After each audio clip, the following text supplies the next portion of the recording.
Alright, in this video we're going to look at rationalising the denominator. To rationalise the denominator, we need to multiply both the numerator and the denominator by the surd that appears in that denominator.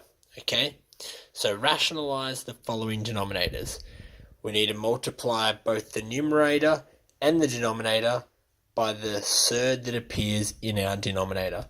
So, this question here, rationalise the following denominators. We're going to need to multiply it by the square root of 7 over the square root of 7.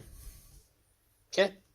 Our numerator becomes 2 square root 7, and the denominator becomes just 7. And that's our answer. Moving on to the next one. Feel free to pause the video at any time, guys, if you want to attempt the question, and then play it through and watch the solution. So the denominator surd is 6. We don't need to times it by the whole number, just the surd that appears in the denominator. So, square root of 6 over the square root of 6. Our numerator is going to become 3, being the only whole number. Root 2 times 6 is 12. Over 2 times the square root of 6 times the square root of 6. Well, when you multiply them by each other, the roots cancel out. It ends up becoming 2 times 6. Okay, let's see if we can simplify here. The numerator, well, can you think of a square number that 12 can be broken into? Yeah, 4 and 3. So 3 times the square root of 4 times the square root of 3. Over 2 times 6 is just 12. Okay, finishing off, we end up with 3 times 2 times the square root of 3 over 12, which is just 6 square root 3 over 12. Now that 6 over 12 can be simplified to just 1 over 2. So we have the square root of 3 over 2. And that's our solution. Alright, having a look at C now. C. Okay. I could times both the numerator and the denominator by the square root of 18, but those numbers are going to blow out and be quite large rather quickly. So let's simplify first.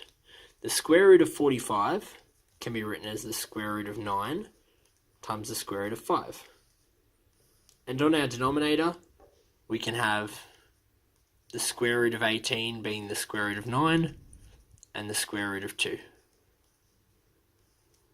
Okay, just simplifying now.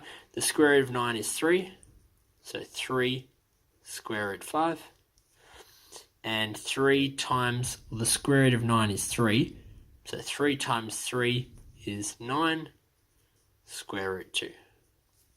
Okay, this should be a little bit easier now. Rationalising the denominator, I need to multiply both by the square root of 2. Okay, so our numerator is going to become, well, 3 is the only whole number, and 5 times 2 gives us 10. On the denominator, 9 is the only whole number, times, well, the square root of 2 times the square root of 2 is just 2. So, as you can see, our solution is going to play out to be 3 square root 10 over 18. Can we simplify that, however? Absolutely! So, 3 over 18 ends up becoming 1 over 6. So, the square root of 10 over 6 is our final answer. Excellent, guys. Let's keep moving. D. Square root of 2 minus the square root of 3 over 3 square root of 6. Okay, let's have a look. We need to multiply both the numerator and the denominator by the square root of 6. And what do we find? We find that we have the square root of 2 times the square root of 6 is the square root of 12, minus the square root of 6 times the square root of 3 is the square root of 18, over 3 times The square root of 6 times the square root of 6 is 6. So 3 times 6. Good job. Alright, let's simplify this a little bit further. The square root of 12 can be broken up into the square root of 4 and the square root of 3. Minus the square root of 18 can be broken up into the square root of 9 and the square root of 2. Over 18. Good. Alright, simplifying. The square root of 4 is just 2. Square root 3 minus the square root of 9 is 3 root 2 over 18. And that's our solution. Okay, and the last one. Okay, let's have a quick look. Well, this is the first time that we actually have two separate fractions. So we're going to have to solve this one a little bit differently. So copy that down and have a go. Alright, let's have a go. What we have to do here is we have to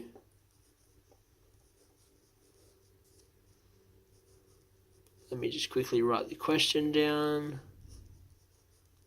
We need to multiply both terms as if they are separate questions. So let's treat this one as its own separate question.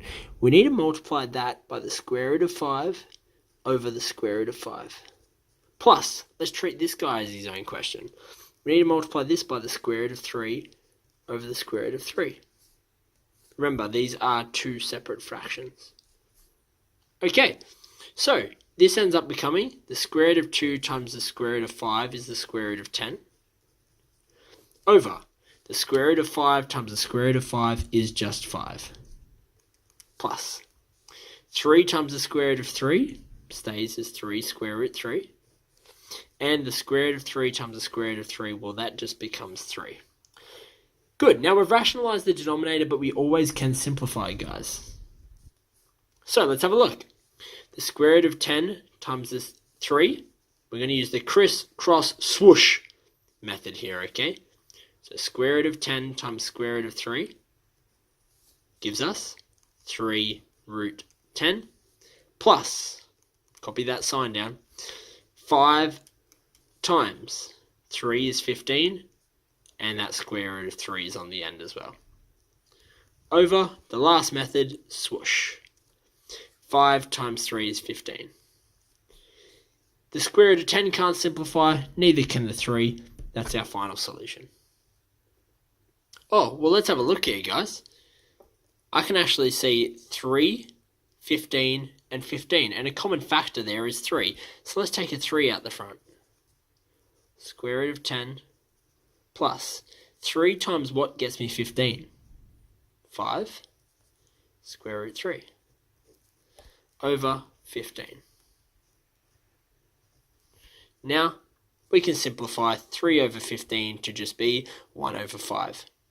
So root 10 plus 5 root 3 over 5. That is our fully simplified solution.